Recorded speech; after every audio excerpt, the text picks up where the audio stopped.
आज के वीडियो में बात सागर स्मार्ट सिटी के उस कारनामे की जिसने सागर वासियों की भावनाओं को ठगा। बात सागर इतिहास को संवारने के उस झूठे सपने की जिसको दिखाकर लाखों रुपए का भ्रष्टाचार किया गया। बात स्मार्ट सिटी के उल्लू बनाओ पैसा दबाओ पॉलिसी की। जी हां, सागर की जनता को उल्लू बनाना, ना सिर्फ उल्लू बनाना बल्कि बनाते रहना। भावनाओं की आड़ में भ्रष्टाचार करना, ना सिर्फ भ्रष्टाचार करना बल्कि करते रहना। ये कुछ कारनामे हैं जो सागर स्मार्ट सिटी ने किए हैं। आज का वीडियो शुरू करने से पहले जरा इन साहब को देख लीजिए। हो सकता है आपकी याददाश्त थोड़ी कम हो गई हो, तो आपको बता देते हैं, ये है राहुल सिंह। अंगद के पैर की तरह सागर में स्मार्ट सिटी के सीईओ बने रहे। इनको लेकर कहा गया कि प्रदेश के बड़े बड़े कुछ नेताओं के रिश्तेदार हैं। भोपाल से दिल्ली तक इनकी पहुंच है। हालांकि आज 2025 में सागर स्मार्ट सिटी से इनका कोई वास्ता नहीं, लेकिन जब स्मार्ट सिटी प्रोजेक्ट आया था तब इन्हीं को सागर को स्मार्ट बनाने की जिम्मेदारी दी गई थी। यही वो साहब थे जिनके कार्यकाल में सागर में कुछ ऐसे प्रयोग किए गए जो पूरी तरह फेल रहे। इन्होंने अपनी जिद पर अड़कर सागर में स्मार्ट सिटी प्रोजेक्ट की लाखों रुपए की राशि के ट्रैफिक सिग्नल लगवा दिए। ये ट्रैफिक सिग्नल अधिकांश जगह फेल साबित हुए। उदाहरण के लिए जिला पंचायत भवन के पास का सिग्नल फेल, डिग्री कॉलेज के पास का सिग्नल फेल, मोतीनगर थाने के पास का सिग्नल फेल, वंदना होटल के पास का सिग्नल फेल, सदर इलाके में शनिदेव मंदिर के पास का सिग्नल फेल, पहलवान बब्बा के पास पीली कोटी वाली घाटी तक पर तमाम विरोध के बाद इन साहब के कार्यकाल में ट्रैफिक सिग्नल लगा दिया गया, वो भी फेल रहा। ये सभी सिग्नल आज बंद पड़े हैं। इसके पीछे की वजह ये रही कि यहाँ ट्रैफिक सिग्नल की जरूरत ही नहीं थी, जबकि मकरोनिया चौराहे पर जहाँ ट्रैफिक सिग्नल की जरूरत समझ आती है वहाँ सिग्नल का प्रयोग किया गया, लेकिन उसे संचालित नहीं किया जा सका, यानी वो भी बंद पड़ा है।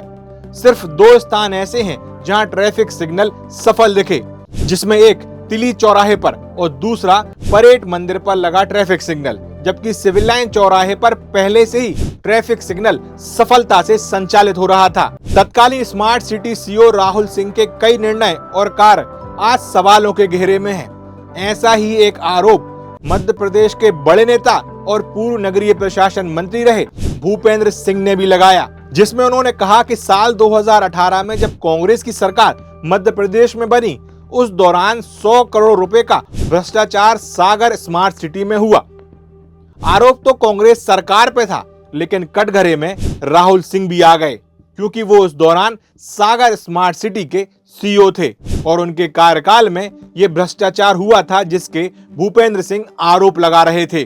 और उस कमलनाथ की सरकार में इस सागर तालाब के नाम पर कम से कम स्मार्ट सिटी मिशन के 100 से 150 करोड़ रुपए का भ्रष्टाचार इस अकेले सागर तालाब में उस समय कांग्रेस की सरकार ने किया।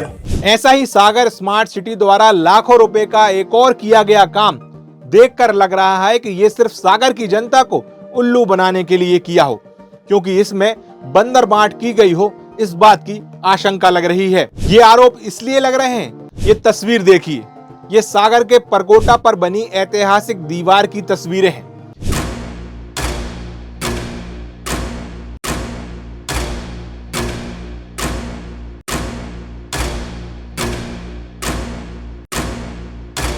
अब जरा इस तस्वीर को देखिए। ये तस्वीर आज से करीब 2 साल पहले की है, जब स्मार्ट सिटी ने 250 साल से भी ज्यादा पुरानी धरोहर पर 51 लाख रुपए खर्च कर इसकी कई समस्याओं को हल करने का दावा किया था। इस ऐतिहासिक दीवार को संजोकर, संवारकर इसमें लाइटिंग से परकोटा की दीवार को सुंदरता से निखारने का ऐसा प्लान बनाया गया था, लेकिन आज सिर्फ 2 सालों में इस पर खर्च किए गए 51 लाख रुपए इस दीवार पर बंद पड़ी लाइटें बह रहे सीपेज में बहते हुए दिखाई दे रहे हैं। आगे आपको कुछ बताऊं उससे पहले जान लीजिए ये दीवार कब बनी और इसका इतिहास क्या है। सागर शहर का ऐतिहासिक किला लाखा बंजारा झील के किनारे बनाया गया। यहाँ परकोटा इलाके में बस्ती बसाई गई, इसको परकोटा ही नाम दिया गया था। सन 1660 में इस किले और बस्ती का निर्माण हुआ, जिसे दांगी राजा ऊदल शाह ने बनवाया था। लेकिन बाद में जब सागर में मराठाओं का आधिपत्य आया तो 1740 के बाद पेशवा बाजीराव के कमांडर गोविंद पंत खेर ने सागर किले का न सिर्फ बड़ा रूप किया बल्कि साथ ही साथ परकोटा की दीवार का भी निर्माण कराया। इस दीवार को बनाने के पीछे गोविंद पंत खेर की दो प्रमुख वजह रही होंगी, एक निगरानी और दूसरी सुरक्षा। दरअसल सागर किला तालाब से घिरा हुआ था और इस किले में जाने का सिर्फ एक ही रास्ता था, वो था परकोटा से। इसलिए इस दीवार का निर्माण कराने के पीछे उद्देश्य सागर किले की सुरक्षा होगा और आने जाने वाले लोगों पर निगाह रखना भी। परकोटा की दीवार को इतना मजबूत बनाया गया था ताकि दोनों तरफ बंदूकधारी और तोपची सैनिक तैनात हो सकें, जिसका मकसद किले की सुरक्षा करना था। किला और फिर दीवार बनने के बाद सागर में पिंडारियों ने कई बार हमला किया, सिंधिया से भी संघर्ष हुआ, साथ ही अंग्रेज और फिर क्रांतिकारियों के बीच संघर्ष का गवाह ये परकोटा की दीवार रही। लेकिन इस सब के बावजूद भी दीवार मजबूती से खड़ी रही। लेकिन अंग्रेजों के शासन के बाद जब आजाद हुए तब से 70 सालों में इस दीवार के साथ कई समस्याएं सामने आईं। जैसे कई जगह पर इस ऐतिहासिक दीवार को खोखला किया गया, जिस कारण इसका कुछ हिस्सा गिर गया। कुछ साल पहले दीवार चाहिए या सड़क चौड़ी, इसका भी दांव दीवार के साथ खेला गया, जिसके बाद दीवार का बड़ा हिस्सा गिरा दिया गया। इसी बीच दीवार के आसपास बने घरों का गंदा पानी इस पर से बहने लगा, पौधे और खरपतवार उगने लगी। दीवार पर विज्ञापन लिखने के लिए इसका इस्तेमाल होने लगा। दीवार में सीपेज की वजह से इसके नीचे गंदगी हमेशा बनी रहती। जब कोई सागर आता तब इसका रंग रोगन कर दिया जाता, बाकी फिर हालात जस के तस हो जाते। सागर में लोगों को भी इसकी आदत पड़ गई। फिर जब स्मार्ट सिटी प्रोजेक्ट सागर को मिला तब दीवार के कायाकल्प करने की बात शुरू हुई। इस दीवार को हेरिटेज लुक देने के लिए 51 लाख रुपए की राशि खर्च की गई। लेकिन आज फिर इस दीवार का कायाकल्प करने के बाद भी इस पर पौधे और खरपतवार उगने लगी है। इस दीवार पर लगी लाइट कभी जलती है तो कभी बंद पड़ी रहती है। एक बार फिर दीवार में सीपेज हो गए हैं, जिस वजह से नीचे गंदगी इकट्ठा हो जाती है। दीवार पर किए गए रंग भी अब फीके हो गए हैं। कुल मिलाकर 51 लाख रुपए खर्च कर किए गए काम के बाद भी एक बार फिर ऐसी परिस्थितियां बन गई हैं जैसे कायाकल्प होने से पहले थीं। अब सवाल यह है कि क्या इस कायाकल्प को बिना किसी ठोस प्लानिंग के किया गया? क्या सिर्फ तात्कालिक रूप से इसका कायाकल्प किया गया था?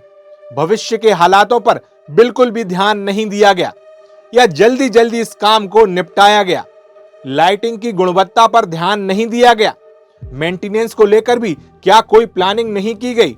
सीपेज के लिए बनाई गई व्यवस्था भी फेल हुई, उसका भी कोई ठोस निराकरण नहीं किया गया। 51 लाख रुपए की राशि एक बहुत बड़ी राशि होती है।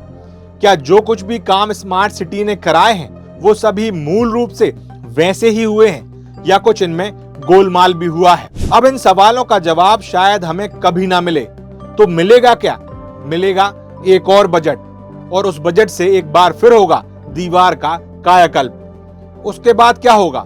उसके बाद फिर होगा गोलमाल, और फिर उसके बाद एक बार फिर मिलेगा नए सिरे से कायाकल्प के लिए नया बजट। कुल मिलाकर ये चक्री इसी तरह चलती रहेगी। तो ये थी हमारी खास खबर सागर की ऐतिहासिक दीवार परकोटा दीवार को लेकर। आज जो हालात उसके हैं उसको हमने आप तक पहुंचाने की कोशिश की है। उम्मीद है सागर के जनप्रतिनिधि, इसका देखरेख करने वाले जिम्मेदार अधिकारी इस खबर को देखने के बाद सागर की दीवार यानी ऐतिहासिक दीवार को एक बार फिर से सुंदर बनाने का प्रयास करेंगे।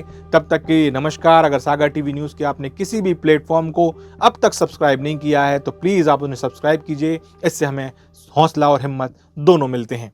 नमस्कार।